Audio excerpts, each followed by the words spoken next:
Hello everyone, welcome to another episode of Tim Talks. Today we're at the Conservatory of Music here at St. Mary of the Woods College in one of our beautiful classrooms.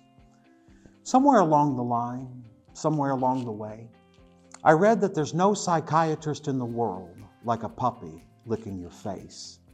It's an amazing world we live in, where we get to encounter these creatures whose sole purpose, seemingly, is to love us unconditionally. I saw a poster one time that said, "Lord, please make me the person that my dog thinks I am." At the end of an episode of Highway to Heaven, it was a television show of the 1980s, one of the characters says to the other, there's a reason why dog is man's best friend. And the other character remarks, well, you would think that man would be man's best friend. But that's not the case. And maybe it was for that reason that God saw fit to give us dogs.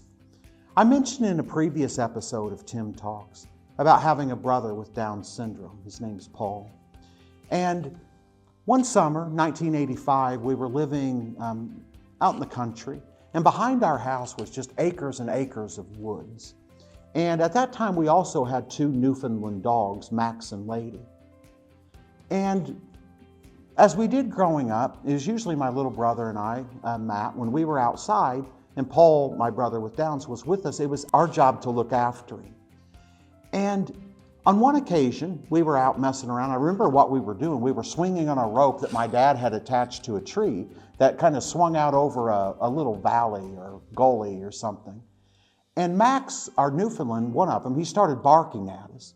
And we didn't think anything about it. I mean, it was like, yeah, Max is barking. And my brother, Matt, said, well, let's just follow him. So we did, not thinking anything about it. So we followed Max down the gully, up the other side, down the other side, and then we zigzagged around. And there was a clearing in the woods. And in that clearing, there was tall grass, and Paul was sitting there with Lady, the other Newfoundland, laying right beside him.